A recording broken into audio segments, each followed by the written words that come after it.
దర్శన్ శరణ్యతో ఏంటి సైకో నా మీద ఏదేదో ప్లాన్ వేసినట్టున్నావు ఏది మొక్కుతున్నావేంటి అని ఏంటో దర్శన్ అంటంతో శరణ్య ఇలా అంటుంది. నేను అలా ఎందుకు అనుకుంటానండి అంటే అబ్బాబా నువ్వు చాలా బాగా నటిస్తావు, నీ అంత బాగా ఇంకెవరూ నటించలేరు అని అంటూ దర్శన్ అంటాడు. ప్లీజ్ నన్ను అలా అనకండి అని అంటే ఎలా అనాలి నిన్ను, నువ్వు నా విషయంలో ఎన్ని చేసావు అవన్నీ మర్చిపోతాను అనుకుంటున్నావా, అస్సలు మర్చిపోను అనేసి దర్శన్ చాలా కోపంగా ఇలా అంటూ ఉంటాడు. ఇంకా పూజకి పనికిరాని నా మొగుడు వాడితో కలిసి ఏం ప్లాన్లు చేద్దాం, వాని ఎలా నాశనం చేద్దాం అనే కదా నీ ఆలోచన అని అంటూ దర్శన్ అంటే లేదండి నేను అలా అనుకోను, మీ విషయంలో నేను ఎప్పటికీ తప్పు చేయను అని అంటంతో ఇక అప్పుడే దర్శన్ ఇలా అంటాడు. చూడు నువ్వు నాతో ఉండటానికి వీల్లేదు అని అంటూ అలా చెప్తూ ఉండగానే సమీర అటుపక్క నుంచి వస్తూ ఉంటుంది. అంతలో దర్శన్ డైవర్స్ పేపర్స్ని ఇలా ఇస్తూ ఇలా అంటాడు. నా సంతోషం కోసం నేను ఒక నిర్ణయం తీసుకున్నాను అనేసి ఇలా డైవర్స్ పేపర్స్ని ఇలా ఇవ్వబోతూ ఉంటాడు. అప్పుడే ఒక్కసారిగా అటువైపు చూస్తాడు. సమీర కనిపిస్తుంది. సమీరని చూడగానే దర్శన్ ఒక్కసారిగా షాక్ అయిపోతాడు. సమీర అనేసి అలా చూస్తూ ఉంటాడు. అప్పుడు శరణ్య కూడా ఆలోచిస్తూ ఉంటుంది ఏంటి అలా అయిపోయాడు అనేసి. ఇక అప్పుడే దర్శన్ మళ్ళీ కళ్ళు గట్టిగా నలుపుకొని ఇలా చూసేసరికి అక్కడ నుంచి సమీర కనిపించదు. ఇదేంటి ఎక్కడ పోయింది, ఇప్పుడే కదా నాకు కనిపించింది అనేసి దర్శన్ అనుకుంటాడు. అలా అనుకుని అక్కడి నుంచి ఫాస్ట్గా పరిగెత్తుకొని వెళ్ళిపోతూ ఉంటాడు. శరణ్య ఇలా అనుకుంటూ ఉంటుంది ఇదేంటి ఈయన ఎక్కడికి వెళ్తున్నాడు అనుకొని ఎక్కడికి వెళ్తున్నారండి ఎక్కడికి వెళ్తున్నారు అని అంటూ వెనకాల వెళ్తూ ఉంటుంది. అయినా సరే దర్శన్ ఇంకా అలాగే సమీర కోసం వెతుక్కుంటూ వెళ్తాడు. సమీర అక్కడ దేవుడి గుడిలోనే ఇంకొక పక్క నుంచి ఇంకా బయట సైడ్ వెళ్ళిపోయి అటు పక్కన వెళ్ళి చూస్తూ ఉంటుంది. అక్కడ చూసేసరికి ఎవరు కనిపించరు. దర్శన్కి కనిపించకపోవడంతో ఎక్కడికి వెళ్ళిపోయింది, నేను చూశాను, నన్ను చూసి ఎందుకు పారిపోయింది అంటే తను చనిపోలేదా అంటే ఇవన్నీ డ్రామాలు చేస్తుందా, అసలు ఎందుకు చేస్తుంది అని దర్శన్ ఆలోచించుకుంటూ ఉంటాడు. ఆ తర్వాత ఇంకో పక్క శరణ్య వెతుకుతూ ఉంటుంది. ఇంకా అంతలో సమీర పక్కకి వెళ్ళిపోయి అనన్యకి ఫోన్ చేస్తుంది. ఫోన్ లిఫ్ట్ చేసి అనన్య సమీర ఫోన్ చేస్తుందేంటి అనుకుని లిఫ్ట్ చేస్తుంది.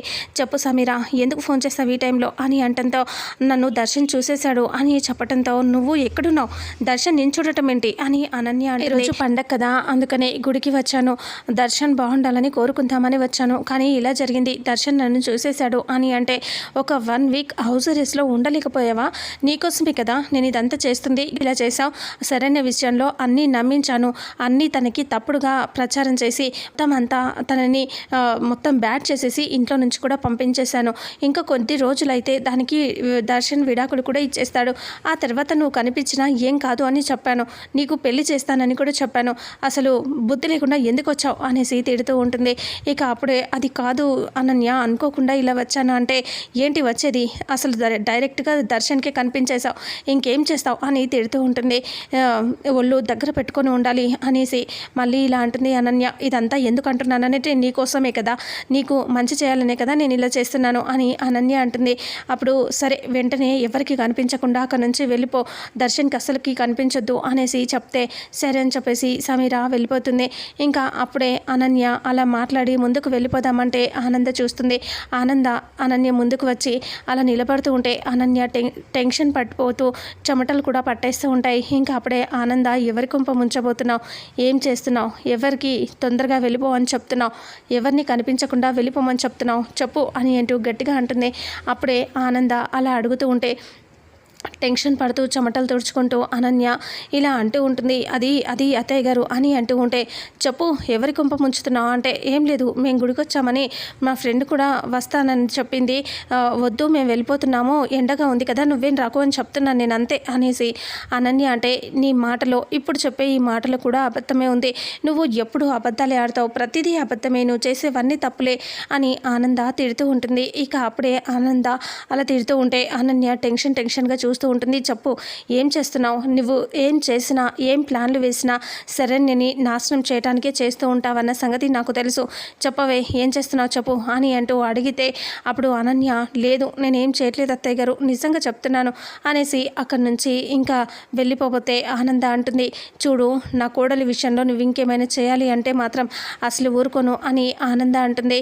తను అలా అక్కడి నుంచి వెళ్ళిపోయిన తర్వాత ఆనంద సీరియస్గా చూస్తూ ఆలోచిస్తూ ఇది ఏదో చేస్తుంది కానీ బయటపడట్లేదు అని అనుకుంటూ ఆనంద ఆలోచిస్తూ ఉంటుంది. అంతలో సమీర నుంచి వెళ్తూ ఉంటే దర్శన్కి ఎదురుగా వస్తుంది.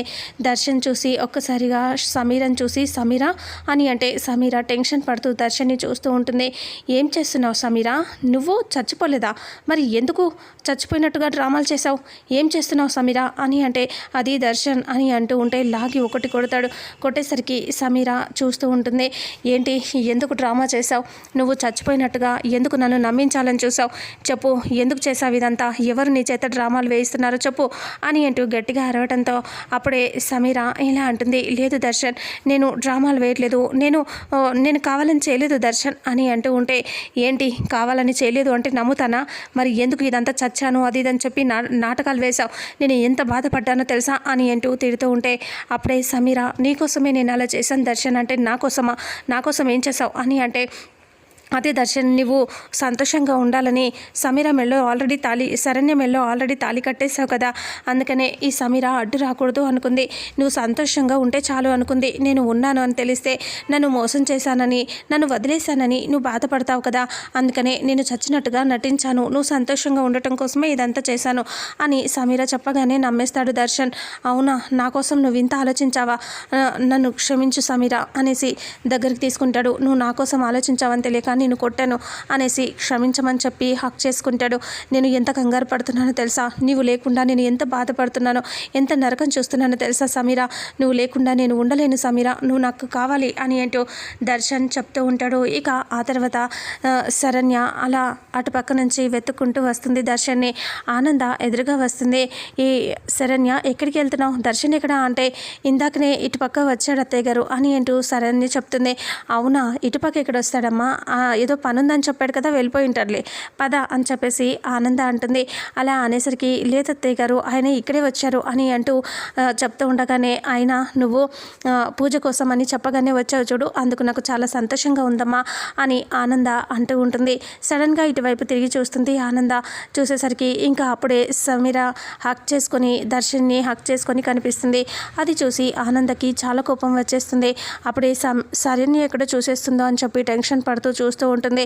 అప్పుడు ఇదేంటి సమీరని హక్ చేసుకున్నాడు అంటే ఇది చచ్చిపోలేదా, అసలు ఏం జరుగుతుంది అని, ఏదో పెద్ద ప్లానే జరుగుతుంది అని ఆనంద అనుకుంటుంది. ఇక అలా చూస్తూ ఉంటుంది. అంతలో పంతులు గారు వచ్చి అమ్మ ప్రసాదం తీసుకుందరు అని చెప్పి సరే అని చెప్పేసి వస్తానని చెప్తుంది. ఇంకా పద శరణ్య అని చెప్పి ఇద్దరు కలిసి వెళ్తారు. ఇంకా వెళ్ళిన తర్వాత పంతులు గారికి ఇంకా బట్టలు పెట్టి అవన్నీ చేసిన తర్వాత పంతులు గారు ఇలా అంటారు, ఇంకా పూజ చాలా బాగా జరిగింది, మీరు ప్రతి ఏటా ఇలా చేయటం సంతోషం, అంటే మీరు కూడా ఈ అవకాశాన్ని మాకు ఇవ్వటం ఇదంతా మా అదృష్టం అని ఆనంద అంటుంది. ఇంకా అక్కడి నుంచి తాంబూలం అవన్నీ ఇచ్చి పుచ్చుకున్న తర్వాత అవి తీసుకొని లీలావతికి ఇచ్చేస్తుంది. అక్క పంతులు గారితో మాట్లాడి మీరు బయలుదేరండి, నాకు కొంచెం పనుంది అని ఆనంద చెప్పి వెళ్ళిపోతుంది. ఆనంద సమీరని కలవాలని చెప్పి ఆలోచించుకుంటూ వస్తూ ఉంటుంది. ఇక దర్శన్ సమీరతో ఇలా అంటాడు, సరే నువ్వు వెళ్ళు, నేను వస్తాను, మళ్ళీ కలుస్తానని చెప్పి సమీరని పంపించేస్తాడు. సమీర బయట ఫాస్ట్గా పరిగెత్తుకొని వెళ్ళిపోతూ ఉంటుంది. ఇంకా ఆ తర్వాత దర్శన్ లోపలికి వచ్చేస్తూ ఉంటాడు. ఆనంద మరి సమీరని కలుస్తుందా లేదా, అసలేం జరుగుతుందనేది రాబోయే నెక్స్ట్ ఫుల్ ఎపిసోడ్లో తెలుసుకుందాం.